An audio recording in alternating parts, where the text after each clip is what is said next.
अब हम देखते हैं यूनिट 4 ब्रायोफाइट्स।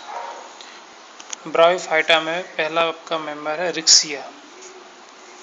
ये है रिक्सिया का थैलस।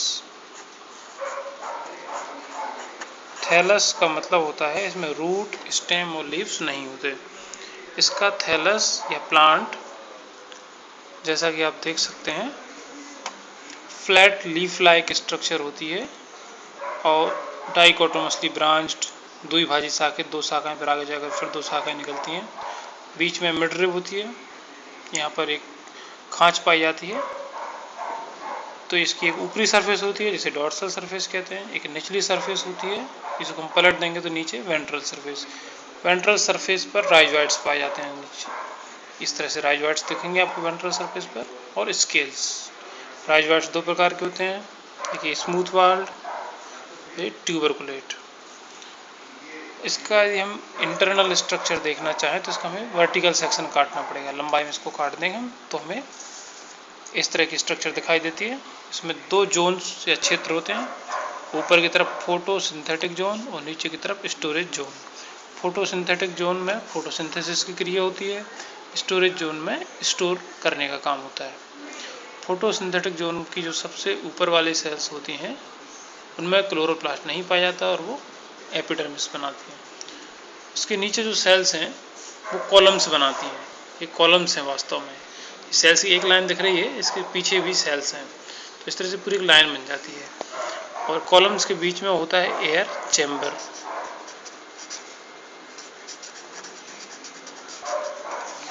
ठीक, अभी नीचे जो दिख रहा है आपको, दिस इज स्टोरेज जोन। इसमें क्लोरोप्लास्ट नहीं है, ग्रीन नहीं रहता है, कलरलेस रहता है। इसमें ये सबसे निचली वाली जो सेल्स होती हैं उनसे राइजॉइड्स निकले होते हैं और स्केल्स। ये राइजॉइड्स हैं और ये स्केल्स।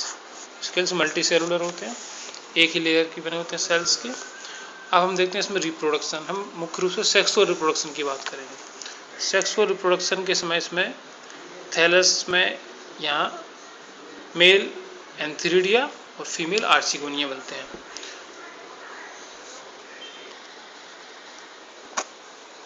अब देखिए, हम देखते हैं इसमें, ये देखिए थैलस के अंदर धसे हुए रहते हैं एंथीरिडिया और ये धसा हुआ आर्चिगोनिया। ये मेल है। मेल कैसा होता है, ये देखिए मैंने इसको बड़ा कर दिया है, टेनिस की रैकेट जैसा दिखता है। नीचे स्टाक होता है, स्टाक है, और इसकी मेन बॉडी है। मेन बॉडी में सबसे बाहर की तरफ जो है ये जैकेट है। ठीक, और ये जो अंदर सेल्स हैं ये कहलाती हैं एंड्रोगोनियल सेल्स। इन एंड्रोगोनियल सेल्स से एंड्रोसाइट मदर सेल बनती है। एंड्रोसाइट मदर सेल से ये 2 एंड्रोसाइट्स बनते हैं और प्रत्येक एंड्रोसाइट एक एंथ्रोजॉइड बनाता है बाई फ्लैजेलेट। ये मेल गैमीट बन गया। ठीक, अब पानी की सहायता से तैरता हुआ मेल गैमीट फीमेल तक पहुंचेगा। फीमेल गैमीट कहाँ रहता है, देखिए ये फीमेल रिप्रोडक्टिव स्ट्रक्चर आर्चिगोनियम। ये है आर्चिगोनियम। इसमें 2 हिस्से होते हैं। ये फ्लास्क के जैसी होती है, देखिए पानी भरने वाला केमिस्ट्री लैब में फ्लास्क होता है वैसा। ऊपरी हिस्सा नेक कहलाता है, निचला हिस्सा वेंटर कहलाता है। नेक में क्या क्या होता है, देखिए 4 कवर सेल्स होती हैं, 2 ये 2 पीछे। कवर सेल्स के नीचे 4 से 6 नेक कैनाल सेल्स, और फिर नीचे वेंटर में 2 सेल होती हैं, एक वेंटर कैनाल सेल और एक एग सेल। क्लियर। नेक के चारों तरफ जो ग्रीन कलर में सेल्स बनी है वो कहलाती है नेक सेल्स, और वेंटर के चारों तरफ जो ग्रीन कलर की सेल्स हैं वो वेंटर सेल्स। ये है आर्चिगोनियम। अब देखते हैं फर्टिलाइजेशन कैसे होता है। एग सेल तक गैमेट्स, ये जो मेल गैमेट्स हैं किस प्रकार एग सेल तक आते हैं, ये देखिए। फर्टिलाइजेशन के समय आर्चिगोनियम में एग सेल को छोड़कर बाकी सभी सेल्स नष्ट हो जाती हैं और यहाँ एक कैनाल या नली बन जाती है, नली। तो जो मेल गैमेट्स हैं ये देखिए तैरते हुए आते हैं पानी की सहायता से और यहाँ अंदर जाते हैं। अंदर आकर दोनों फ्यूज हो जाएंगे जिससे बनेगा जाइगोट। ये बन गया जाइगोट अंदर जो बना है। ठीक, अब जाइगोट अपने चारों तरफ एक वाल, थिक वाल बना लेता है और हम इसे oospore कहते हैं, और उसमें फिर डिवीजन शुरू होते हैं और वो डिवीजन करके बनाता है स्पोरोफाइट। सॉरी, जाइगोट को हम ओस्पोर कहेंगे कि नहीं, एक मिनट, ठीक है, जाइगोट को ओस्पोर कहेंगे। फिर उसमें डिविजन्स होंगे, ट्रांसवर्स, वर्टिकल, ये वर्टिकल डिवीजन, ट्रांसवर्स। तो दो से पहले दो बनेंगी, दो से चार, चार से आठ कोशिकाएं, और बाद में फिर इसमें जो है एक पेरिक्लाइनल डिवीजन होता है, जिससे एक आउटर लेयर एक इनर लेयर बन जाती है। दो प्रकार के डिवीजन हो सकते हैं, एक पेरिक्लाइनल और एक एंटीक्लाइनल। पेरिक्लाइनल का मतलब होता है इसके पैरेलल, जैसे ये सेल है तो इसके पैरेलल पेरिक्लाइनल, और एंटीक्लाइनल का मतलब होता है मान लीजिए सेल है तो इसके लंब होता है, ये एंटीक्लाइनल। तो यहाँ इन सेल्स में पेरिक्लाइनल डिवीजन होता है, जैसे 8 कोशिकाएं बाहर की तरफ, 8 अंदर की तरफ बन जाती हैं। बाहर की तरफ जो कोशिकाएं होती हैं उन्हें एम्फीथीसियम कहते हैं, और अंदर की तरफ जो कोशिकाएं होती हैं उन्हें एंडोथीसियम कहते हैं। ठीक, एम्फीथीसियम से जैकेट बन जाएगा, इसमें केवल एंटीक्लाइनल डिवीजन्स होते हैं इस तरह से लंबाई में। और जो अंदर वाले सेल्स हैं इसमें सभी प्लेन्स में पेरिक्लाइनल, एंटीक्लाइनल, और सेल्स का एक गुच्छा बन जाता है। इन्हें बोलते हैं स्पोरोजीनस टिश्यू या आर्ची स्पोरियल सेल्स कहते हैं। इन सेल्स से जो है बाद में स्पोर्स बनते हैं। यहाँ होगा मियोसिस, प्रत्येक सेल में मियोसिस या अर्धसूत्री विभाजन होगा, जिससे 1 2 3 एक पीछे की तरफ 4 स्पोर्स का एक टेट्राड बन जाएगा। इसको हम बोलते हैं स्पोर टेट्राड। स्पोर टेट्राड में 4 स्पोर्स होते हैं, प्रत्येक स्पोर जर्मिनेट होकर फिर से एक गैमेटोफाइट प्लांट रिक्सिया का बना देता है। यहाँ मियोसिस हो गई, इसलिए यहाँ जो स्पोर्स हैं वो हैप्लॉइड हैं, अगुणित हैं, और जो रिक्सिया का पौधा है वो भी अगुणित होता है। यहाँ आप देख सकते हैं कि ये स्पोरोफाइट, इसका ये केवल कैप्सूल का बना हुआ है, और यहाँ जो चारों तरफ की वाल थी वेंटर की, वो भी डिवाइड होती है और 2 लेयर बना लेती है डबल, इसे बोलते हैं कैलिप्ट्रा। इस प्रकार स्पोरोफाइट का काम खत्म होता है। अब आप इसकी लाइफ साइकिल यहाँ से फिर समझ सकते हैं। अब अगला मेंबर है मार्केंसिया। ये मार्केंसिया का चित्र बना हुआ है।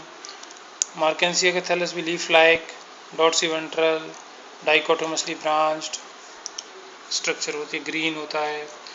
तो इसमें एक खास संरचना पाई जाती है, गैमा कप्स, ये दिख रहे हैं कप लाइक स्ट्रक्चर्स हैं ऐसे, ठीक है। इनकी डिटेल्स हम बाद में देखेंगे। इसकी भी 2 सरफेस होती हैं, डॉर्सल है और ये वेंट्रल। इसको एक मिनट, ये उसकी वेंट्रल सरफेस है। वेंट्रल सरफेस पर राइजोइड्स, ये ब्लू कलर में बनाए, और स्केल्स दोनों पाए जाते हैं। स्केल्स 2 प्रकार के होते हैं, एक लिग्यूलेट और एक अपेंडिकुलेट। ये लिग्यूलेट हैं, जीभ के जैसे होते हैं, ये अपेंडिकुलेट जिनमें अपेंडिक्स पाए जाते हैं। रिक्सिया में केवल एक ही प्रकार के होते हैं लिग्यूलेट, यहाँ 2 प्रकार के हैं। अब हम देखते हैं इसमें रिप्रोडक्शन। इसमें एक खास चीज़ है, इसमें मेल रिप्रोडक्टिव स्ट्रक्चर एंथ्रीडियाई होते हैं, लेकिन ये खास स्ट्रक्चर पर बनते हैं। ये देखिए एंथ्रीडियो 4, और ऊपर एक डिस्क लाइक स्ट्रक्चर बनती है, इसमें एंथ्रीडिया लगे होते हैं यहाँ पर ऊपर। यहाँ थैलस में नहीं बनते, थैलस का एक एक्सटेंशन है एंथ्रीडियो 4 और डिस्क। इसी प्रकार ये आर्चिगोनिया यहाँ थैलस में नहीं बनते, बल्कि आर्चिगोनियो 4 बनता है, और ऊपर की तरफ डिस्क रहती है, उस डिस्क में आर्चिगोनिया लगे होते हैं। ये है vertical section VS of Marchantia thallus. तो ये इस तरह से दिखता है। इसमें ऊपर की तरफ चैम्बर्स होते हैं। ये इतना जो जोन है, ये फोटोसिंथेटिक जोन, ये स्टोरेज जोन। फोटोसिंथेटिक जोन में एयर चैम्बर्स, प्रत्येक एयर चैम्बर में फोटोसिंथेटिक फिलामेंट्स होते हैं, और एयर चैम्बर बाहर की तरफ एयर पोर के द्वारा खुलता है, बैरल शेप्ड होता है, ढोलक के जैसा। और ये नीचे स्टोरेज जोन, इसमें स्टार्च संग्रहित रहता है। यहाँ सबसे निचली वाली सेल्स से राइजोइड्स और स्केल्स निकलते हैं, स्केल्स, राइजोइड्स, और ये है आपका फोटोसिंथेटिक जोन, और यहाँ से नीचे तक का जो है ये स्टोरेज जोन। ये एयर चैम्बर्स, सारी लेबलिंग्स एक साइड कीजिए आप, इसको लिखिए एयर चैम्बर।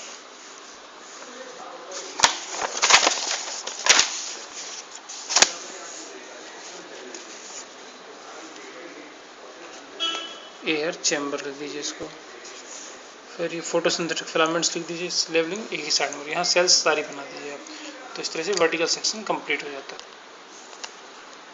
एक प्रश्न आता है एलएस एंथीरिडियम या एंथीरिडियो-4 ऑफ मार्केंसिया, तो इस तरह से बनता है। आपको बनाने की टेक्निक बता देता हूँ मैं। इस तरह से आएगा, ऐसे करके आप बनाएंगे इसको।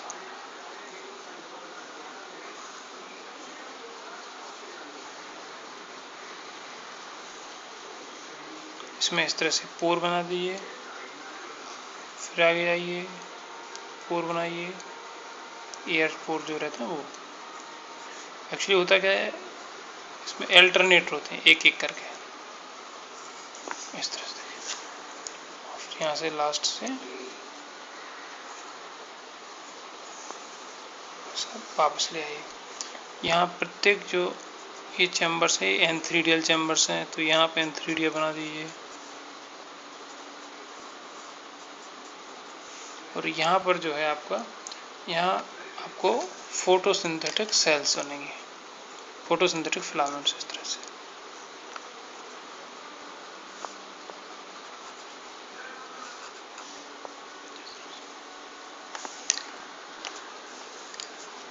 और इन चैम्बर्स को यहाँ से बंद कर दीजिए इस तरह से।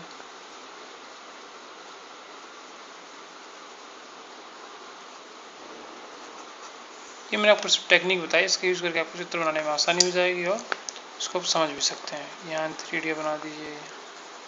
तो ये अल्टरनेट रहते हैं, देखिए ये चैम्बर एंथ्रीडियल चैम्बर और फिर एयर चैम्बर, फिर एंथ्रीडियल चैम्बर, एयर चैम्बर, इस तरह से आपको अल्टरनेट होती है। ये डिस्क है जिसमें एंथ्रीडिया लगे हुई है, ये एंथ्रीडियो-4। यहाँ एक खांच रहती है, उसको ग्रुप कहते हैं। और यहाँ पर जो है एयर चैम्बर्स रहेंगे।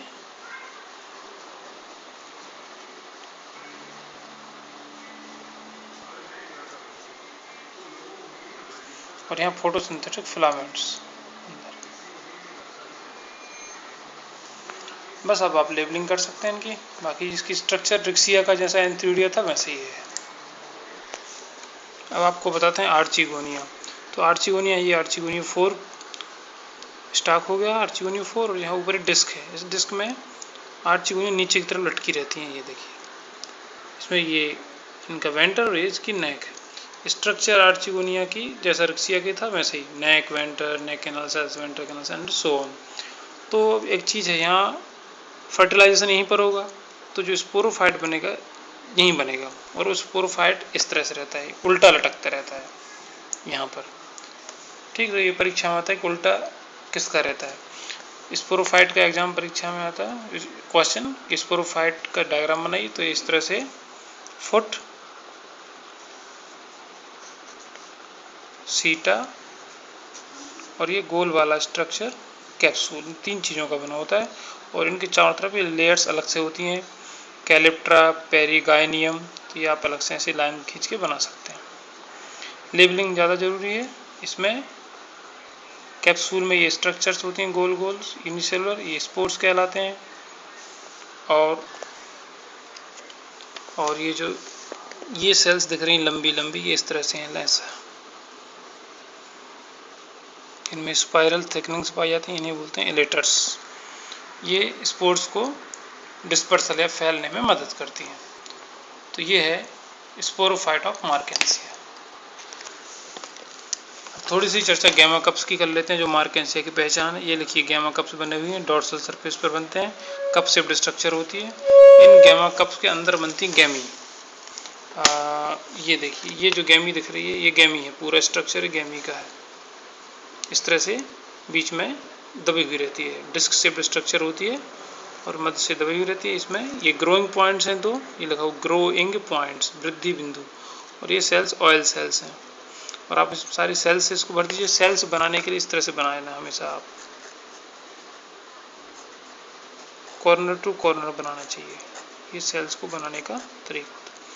कुछ सेल्स बड़ी भी हो सकती हैं, कुछ छोटी, कुछ टेट्रागोनल, कुछ पेंटागोनल। हमेशा सेल्स इस तरह से बनाना चाहिए। ठीक, तो ये है गैमी।